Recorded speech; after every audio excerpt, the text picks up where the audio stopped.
Hey, y'all, Zach McDonald, your real estate agent with Real Property Associates, and this is my Seattle housing market watch for August 22nd, 2025.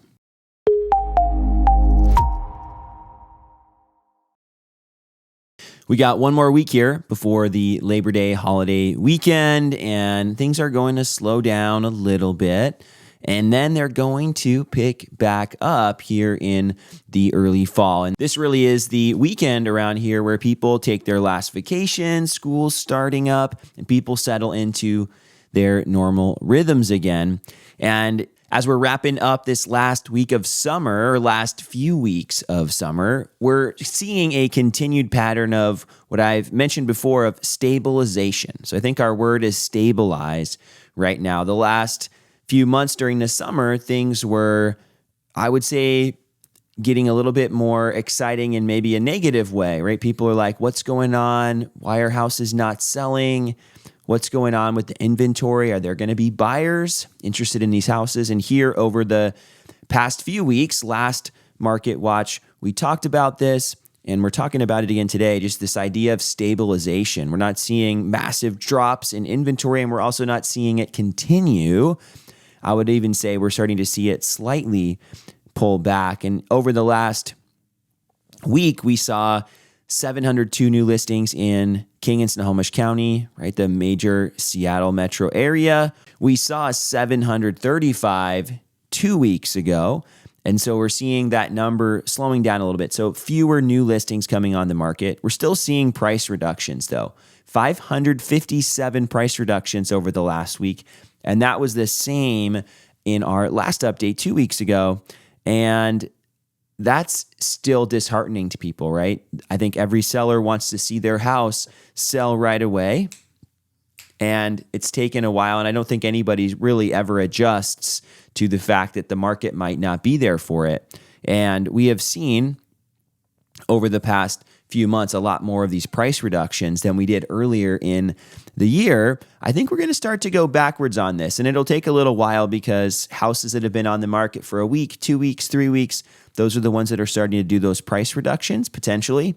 And it'll take a little while for those houses to do those price reductions if they're needed to meet the market. And there's always price reductions, right?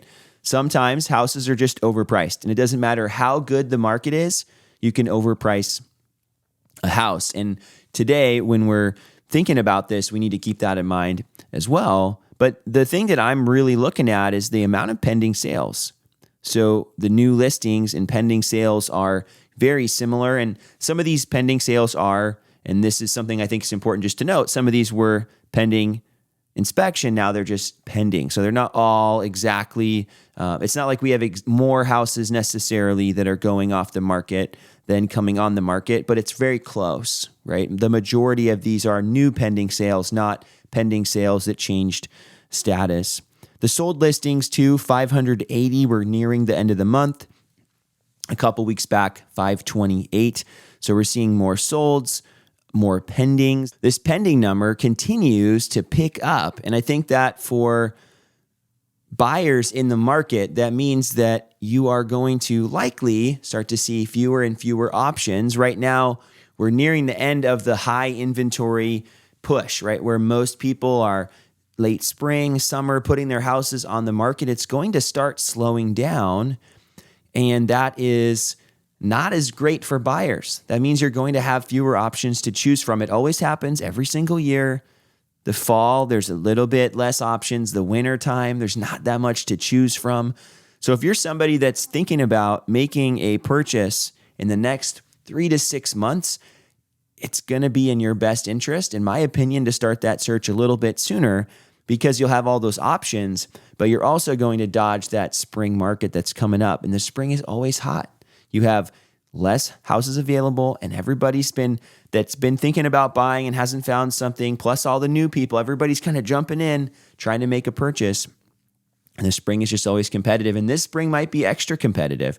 It's something that we've been talking about as well over the past few weeks. Mortgage rates have been coming down a little bit. There's talk and hope maybe that's going to continue because of some of the inflationary data affecting the bonds, and then also having the Fed rate cut. If that happens, those two things should continue to put downward pressure on mortgage rates. And that would stimulate the housing market. So for buyers, I think that's something else to be aware of. And for sellers, well, I guess that's only good news for you, thinking that maybe prices are going to start going up, right? That's usually what happens when the housing market is stimulated. And when we're thinking about the mortgage rates, we've got pretty similar rates to where we were last week. Last week, Mortgage News Daily had 6.56% for mortgage rates. This week, 6.62%.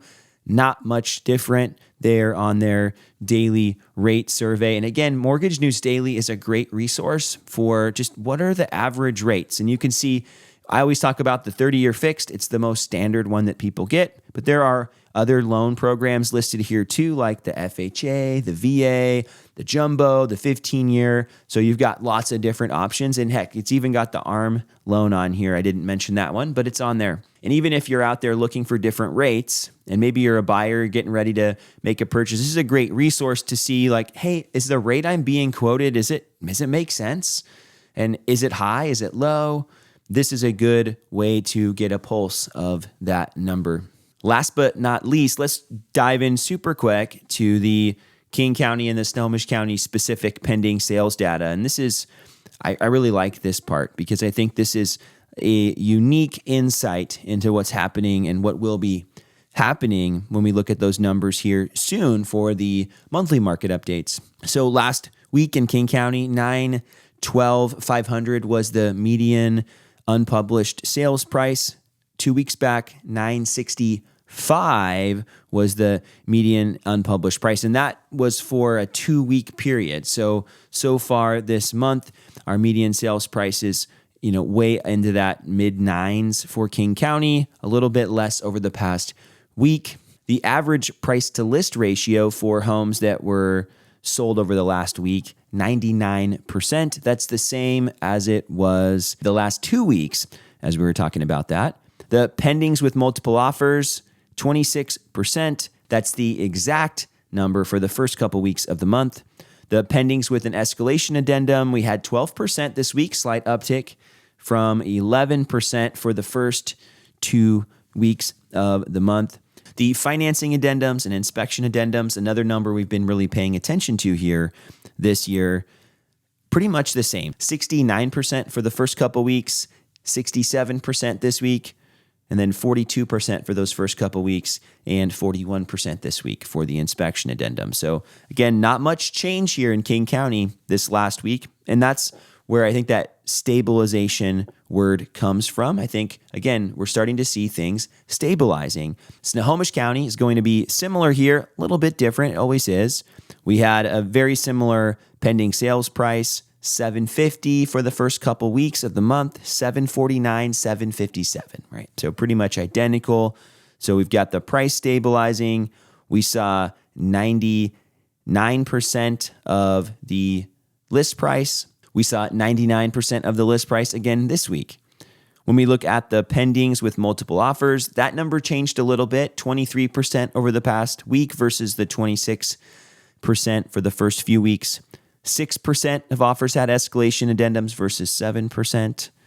The financing addendums, and this one's always good, right? We always want to see how many buyers are being competitive with these contingencies. 83% had a financing addendum earlier in the month, only 76 this last week. And the inspection addendums also went down slightly, 48% versus 50%. None of these numbers here are super significant as far as the difference, so not much to say here. The overall trend for both King and Snohomish County, though, has been stabilization. And with the talk about rates and changes and all the stuff, these next few weeks will be pivotal, I think, in where the market will head in the fall in the Seattle area. And Seattle has been very resilient throughout all of the ups and downs in the last few years. Home prices are very similar to, if not a little bit higher than where they were when interest rates started climbing. And I can only imagine what will happen if rates start to go in the opposite direction, start to go down. If you have questions, about buying, selling in the Seattle area, I'd love to be a resource for you. And if these videos bring value to your life, please consider subscribing to the channel.